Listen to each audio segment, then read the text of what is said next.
Hey guys, உங்கள் எல்லாருக்கும் தீபாவளி எப்படி போச்சு? எனக்கு செம்மையாக போச்சு. என்ன ஸ்பெஷல் அப்படின்னா 2 நாள் செம்ம அலைச்சல். ஆக்சுவலாக என்ன நடந்துச்சு அப்படின்னா கொஞ்சம் பெரிய ஸ்டோரி தான், பட் கொஞ்சம் பொறுமையாக கேளுங்க.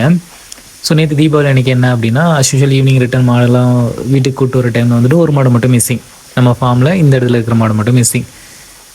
அது ஆக்சுவலாக வந்து சென மாடு. ஸோ கண்ணுக்குட்டி போட்டிருக்கோம், அதனால தான் வரல. ஸோ எங்கேயாச்சும் கண்ணுக்குட்டி போட்டிருக்கோம் அப்படின்னு சொல்லிட்டு ஈவினிங் எங்கெங்கெல்லாம் பார்க்க முடியுமோ, மேக்ஸிமம் மாடு இருந்த இடத்துல அந்த சரௌண்டிங்கில் எங்கெங்கெல்லாம் பார்க்க முடியுமோ அந்த பிளேசஸ்லாம் பார்த்தாச்சு. கண்டே பிடிக்க முடியல. எப்பயுமே வந்துட்டு மாடு கண்ணுக்குட்டி போட்டப்போ வந்துட்டு ஈவினிங் வந்து கண்டுபிடிக்கிறது கஷ்டம் தான்.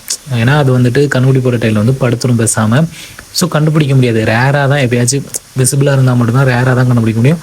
எப்போவுமே மறுநாள் தான் வந்து கண்டுபிடிக்கிற மாதிரி தேடி போய் கண்ணுக்குட்டி வீட்டுக்கு கூட்டு வர மாதிரி இருக்கும்.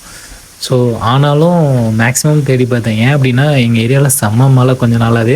அதுவும் நைட்டெல்லாம் சும்மா வெளுத்து வாங்குது.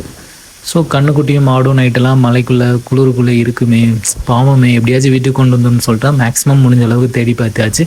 பட் கிடைக்கவே இல்லை. அப்புறம் என்ன பண்ணுறது, வேலையெல்லாம் முடிச்சுட்டு நைட்டும் ஒரு ரவுண்டு போய் தேடி பார்த்தேன், கிடைக்கல. சரி ஓகே நாளைக்கு பார்த்துக்கலாம்னு சொல்லிட்டு அப்புறம் வீட்டுக்கு வந்தாச்சு. அப்புறம் இன்றைக்கி காலையில் வேலையெல்லாம் முடிச்சுட்டு போயிட்டு பார்த்தோம் அப்படின்னா மாடு மட்டும் வெளியே வந்துச்சு.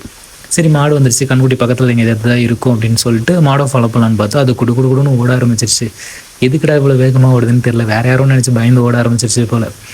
அதுக்கப்புறம் மாடை ஃபாலோ பண்ணலான்னு சொல்லிட்டு ஃபாலோ பண்ணலான்னு போகிறதுக்குள்ள அது உள்ளெல்லாம் போயிட்டு செடிக்குள்ளெல்லாம் ஓடிட்டு திருப்பி வெளியே வந்துருச்சு. அது வந்தோடனே நம்ம ஃபார்மில் இருக்க மற்ற மாடுகளும் அதே பிளேஸுக்கு வந்துட்டு மேய்ச்சலுக்கு வந்துருச்சு.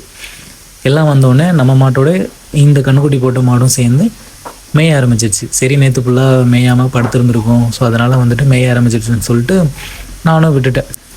மழையுமே லைட்டாக தான் இருந்துச்சு, குறைஞ்சிடுச்சு. சரி ஓகே மேய்ஞ்சிட்டு இருக்கட்டும், நம்ம வீட்டுக்கு போயிட்டு வருவோம்னு சொல்லிட்டு நானும் கிளம்பிட்டேன். அடுத்து என்ன நடந்துச்சுன்றதை நெக்ஸ்ட் வீடியோவில் சொல்கிறேன், கொஞ்சம் வெயிட் பண்ணுங்கள்.